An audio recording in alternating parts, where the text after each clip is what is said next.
My sister-in-law Rebecca had been acting strange for weeks, avoiding eye contact and changing the subject whenever her wedding came up. Then I discovered why. She'd been using my stolen credit card information to fund her entire $20,000 wedding. But when the fraud charges were filed, her fiancé learned some shocking truths about the woman he was about to marry. Before I dive into this story of family betrayal and financial fraud that destroyed more than just a credit score, let me know where you're watching from in the comments below. Hit that like button if you've ever had family members cross lines they should never cross, and subscribe to True Revenge for more stories of justice served cold.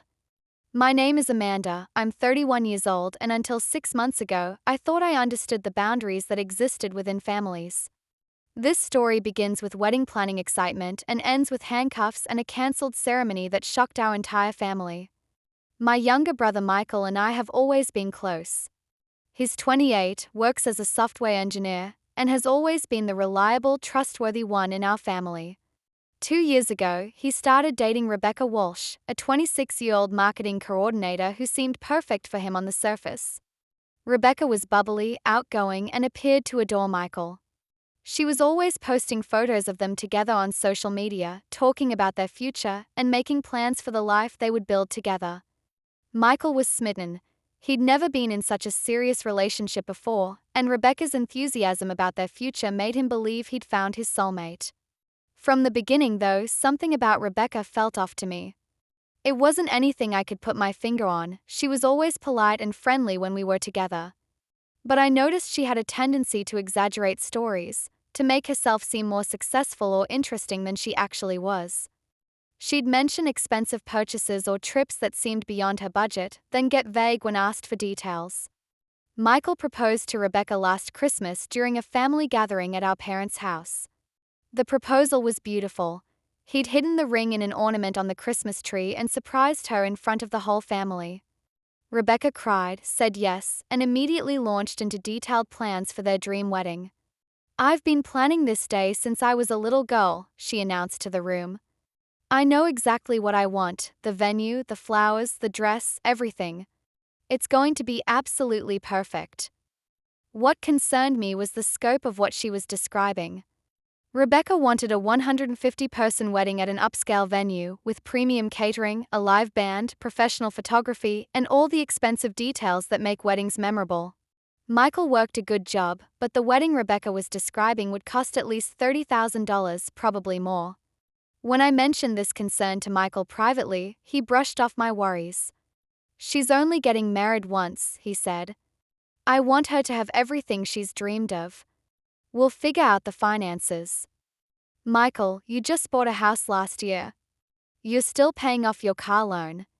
A $30,000 wedding might be financially irresponsible right now." "Amanda, I appreciate your concern, but Rebecca and I can handle our own finances. She's already looking into payment plans and vendors who work within budgets."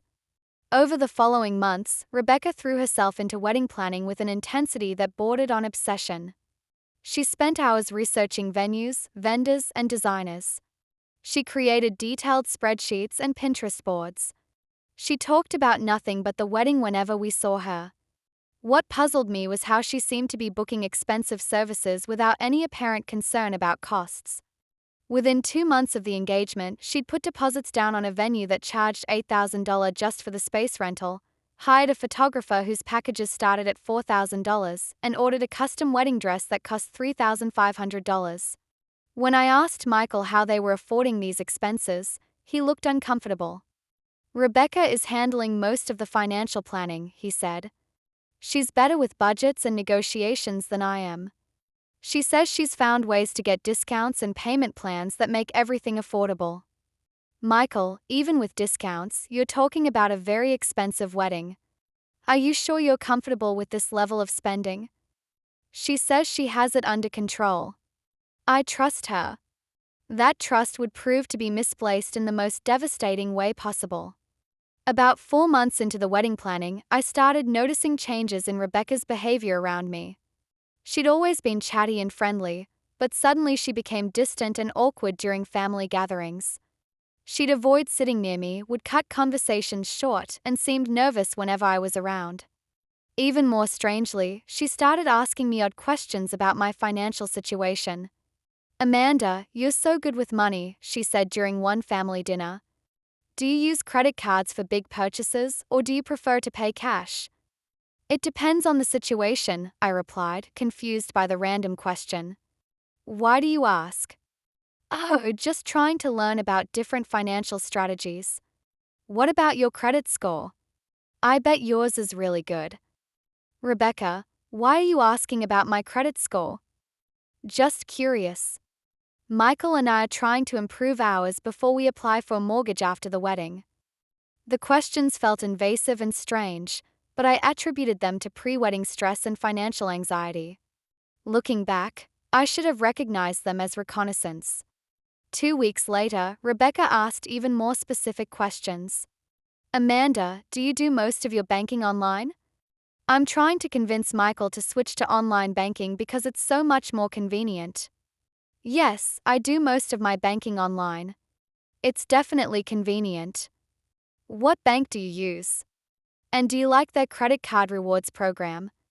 I told her I banked with First National and had their premium rewards credit card. She asked detailed questions about the benefits, the credit limit, and how satisfied I was with their fraud protection services. "Their fraud protection is excellent," I told her. "I've never had any problems with unauthorized charges." Famous last words. The questions continued sporadically over the next few weeks. Rebecca would ask about my shopping habits, my favorite stores, whether I saved my payment information on various websites. She framed these as casual conversations about financial management and online security. "I'm just trying to learn from someone who's so organized with money," she'd say whenever I seemed surprised by her questions. I was flattered by her apparent admiration for my financial responsibility, so I answered her questions without thinking much about why she was asking them. 6 weeks before Rebecca and Michael's wedding, I received a call from my credit card company's fraud prevention department. "Ms. Johnson, this is Sarah from First National Bank Fraud Prevention. We've detected some unusual activity on your account and wanted to verify some recent charges." "What kind of unusual activity?" I asked. "Several large charges to wedding vendors and luxury retailers over the past 2 months. The total is approximately $8,000. Did you make these purchases?" My heart started racing. "No, I didn't make those purchases. I'm not getting married." "What vendors are you talking about?" Sarah read me a list that made my blood run cold. Elegant Events Wedding Planning, $2,500. Precious Moments Photography, $1,800. Bella's Bridal Boutique, $1,200. Gourmet Catering Solutions, $1,500. Paradise Flowers, $900. These were all wedding vendors, and the names sounded familiar. I was pretty sure they were the same vendors Rebecca had been raving about for her wedding. "I need to dispute all of these charges immediately," I told Sarah. "This is definitely fraud. We'll start a fraud investigation right away. We are also canceling your current card and issuing a new one. You should receive it within 2 business days." After hanging up, I sat in my car for 10 minutes trying to process what had just happened. Someone had stolen my credit card information and used it to make wedding-related purchases.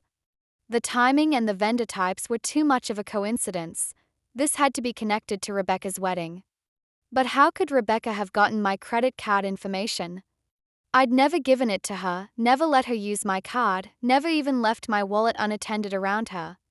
Then I remembered all the detailed questions she'd been asking about my banking habits, my credit card, and my online shopping preferences. Questions that had seemed like innocent financial curiosity at the time, but now felt like a systematic gathering of information.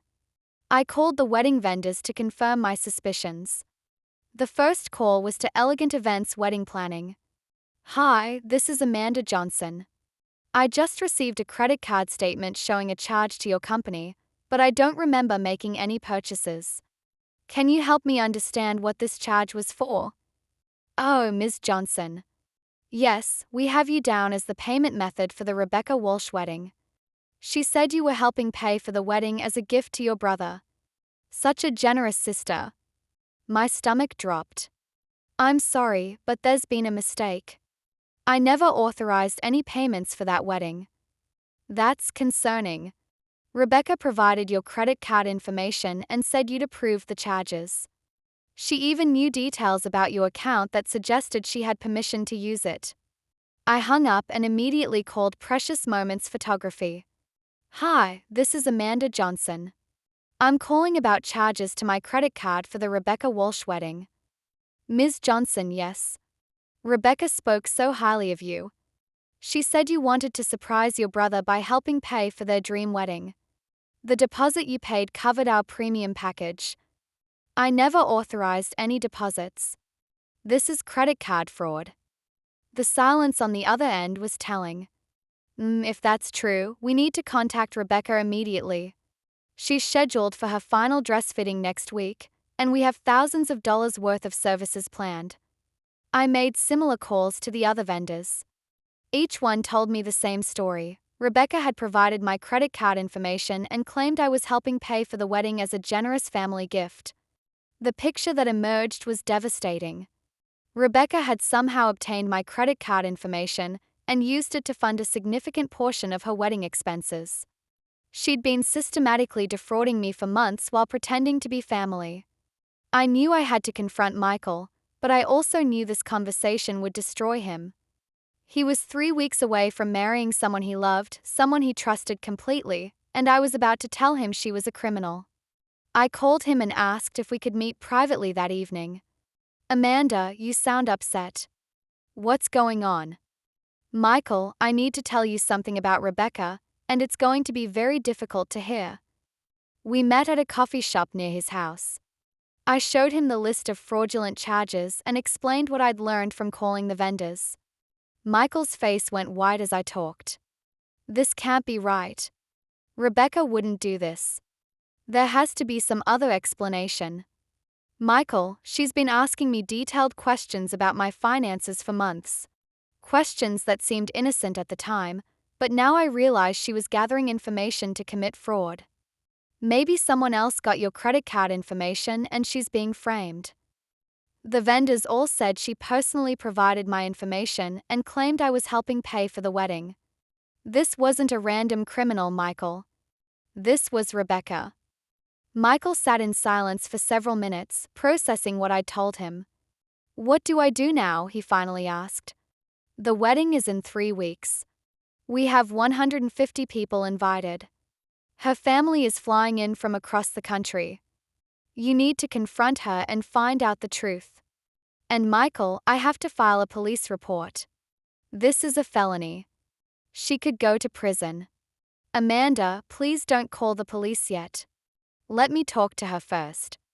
Maybe we can work this out as a family. Michael, she committed fraud. She stole thousands of dollars from me. This isn't something we can work out as a family.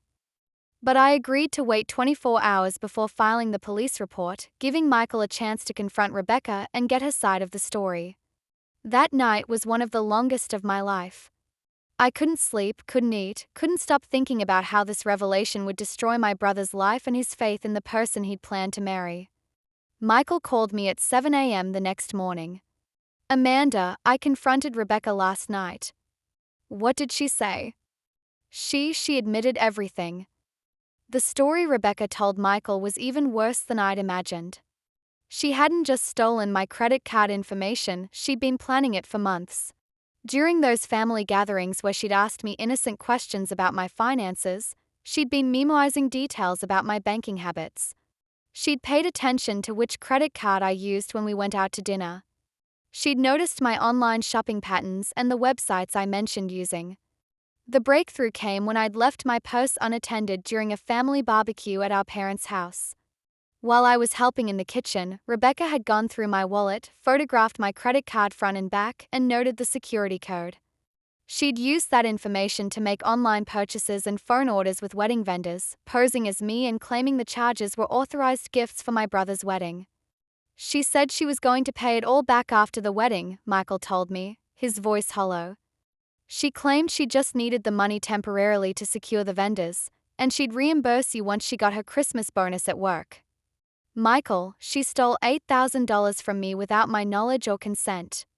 That's not borrowing, that's fraud. I know. I told her she had to call you immediately and confess everything. But Amanda, she's terrified of going to prison. She's begging for a chance to make this right without involving the police. It's too late for that, Michael. I have to report this. The bank is already investigating, and the vendors are asking questions. This isn't going away quietly. Michael was silent for a long time. I can't marry someone who would do this. I can't trust her after this level of deception. I'm so sorry, Michael. I know this is devastating. The wedding is off. I'm calling everyone today to cancel. That afternoon, I filed a police report for credit card fraud. Detective Martinez was assigned to the case and immediately recognized the severity of the situation. Ms. Johnson, this is a clear case of identity theft and credit card fraud, she told me. The amount involved makes this a felony. We'll need to interview Ms. Walsh as soon as possible. The investigation moved quickly. Rebecca's use of my credit card information was well documented through vendor records and bank statements. When Detective Martinez interviewed her, Rebecca initially tried to maintain that she'd had permission to use my card, but the evidence was overwhelming. The vendors confirmed that Rebecca had never mentioned having explicit permission. She'd simply provided the credit card information and acted as if the charges were authorized. The bank's fraud investigation revealed that the charges had been made from Rebecca's phone and computer, using payment information that matched my credit card exactly. 2 days before what should have been her wedding day, Rebecca was arrested and charged with identity theft, credit card fraud, and theft by deception. The total amount of fraudulent charges had grown to $12,000, more than I'd initially realized. The arrest was devastating for Rebecca's family. Her parents had flown in from Ohio for the wedding and instead found themselves dealing with their daughter's arrest and the cancellation of an event they'd been looking forward to for months. Michael was heartbroken but resolute. I can't be with someone who would steal from my own family, he told our parents. If she would do this to Amanda, what would she do to me after we were married? The vendors were caught in an impossible situation. They'd already performed services and purchased materials for a wedding that was now cancelled, paid for with fraudulent credit card charges. Most of them ended up taking significant financial losses. Rebecca's employer learned about the fraud charges and terminated her employment. Not only had she lost her fiancé and her wedding, she'd also lost her job and her reputation. The legal proceedings took several months to resolve. Rebecca eventually pled guilty to credit card fraud and identity theft in exchange for a reduced sentence. She was sentenced to 18 months in prison, 3 years of probation, and ordered to pay full restitution of $12,000 plus court costs. But the financial consequences were just the beginning of Rebecca's problems. The fraud charges made her unemployable in marketing, since most companies require background checks and consider financial crimes disqualifying for positions that involve handling money or client accounts. Her arrest and the circumstances surrounding it became public record, making it difficult for her to find any professional employment. Her family relationships were destroyed. Her parents were humiliated by having to explain to friends and extended family why their daughter's wedding had been cancelled and why she was facing criminal charges. Many of Rebecca's friendships ended when the story of the fraud became known. Most devastating of all, her relationship with Michael was irreparably broken. Not just because of the fraud itself, but because of the systematic deception it had required. She'd spent months lying to his face, manipulating family gatherings to gather information, and planning to build their marriage on money stolen from his sister. Michael struggled with depression and trust issues for months after the wedding cancellation. He'd been completely blindsided by Rebecca's deception and felt foolish for not recognizing the red flags. I keep thinking about all the times she asked weird questions or acted strange, he told me. The signs were there, but I was so in love I didn't want to see them. It took Michael over a year to start dating again, and even longer to trust his judgment about relationships. The experience taught him painful lessons about the difference between love and manipulation. As for me, I recovered the stolen money through the bank's fraud protection program and Rebecca's court-ordered restitution. But the experience changed how I handle personal financial information and taught me to trust my instincts when someone's curiosity seems too detailed or specific. I also learned about the devastating ripple effects of financial crimes. Rebecca's fraud didn't just affect me, it hurt Michael, her family, the wedding vendors, and everyone who had been looking forward to celebrating what they thought was a happy occasion. Looking back, I can see that Rebecca's questions about my finances were red flags I should have taken more seriously. When someone asks detailed questions about your credit cards, banking habits, or financial information, there's usually a reason beyond casual curiosity. The most disturbing aspect of the whole situation was how calculated Rebecca's deception had been. This wasn't an impulsive crime, it was a months-long con that required careful planning and systematic lying to someone she claimed to love. 6 months after Rebecca's sentencing, Michael met Sarah, a teacher who valued honesty and transparency in relationships. They've been together for 2 years now, and he's slowly rebuilt his ability to trust. Sarah knows the full story of what happened with Rebecca and has been patient with Michael's need for openness and verification in their relationship. Michael and Sarah got engaged last month, a small, intimate proposal that was the opposite of the elaborate public spectacle Rebecca had orchestrated. Their wedding will be small, affordable, and paid for with money they've actually earned and saved. I learned that real love doesn't require deception or theft, Michael told me recently. Sarah and I may not have a $30,000 wedding, but we'll have something Rebecca and I never had: complete honesty with each other.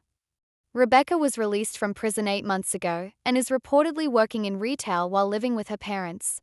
I heard through mutual acquaintances that she's struggling to rebuild her life and find stable employment due to her criminal record. I don't wish more suffering on her, but I also don't feel sorry for the consequences she's facing. She made deliberate choices to steal from family, to deceive someone who loved her, and to build her dream wedding on criminal activity. The fact that those choices had devastating consequences is justice, not tragedy. The experience taught me important lessons about family boundaries and financial security. I'm more careful about sharing personal information, even with people I trust. I monitor my credit reports regularly and have alerts set up for any unusual activity on my accounts. Most importantly, I learned that sometimes protecting yourself and seeking justice is more important than keeping family peace. If I had stayed quiet to avoid embarrassing Rebecca or hurting Michael's feelings, she might have continued her fraudulent activities and hurt other people. Sometimes, the most loving thing you can do for family is to hold them accountable for their actions, even when those actions are committed by someone they care about. If you enjoyed this story of financial fraud and family betrayal, please give this video a like and subscribe to True Revenge for more stories of justice served. Share your own experiences with family financial betrayal in the comments below. Have you ever discovered that someone you trusted was stealing from you? Remember, if someone asks detailed questions about your financial information, trust your instincts and protect your personal data. And if you discover you are a victim of fraud, report it immediately. The consequences of staying silent are usually worse than the discomfort of seeking justice. Thank you for listening to my story, and remember, real love and real family relationships are built on honesty and trust, not deception and theft.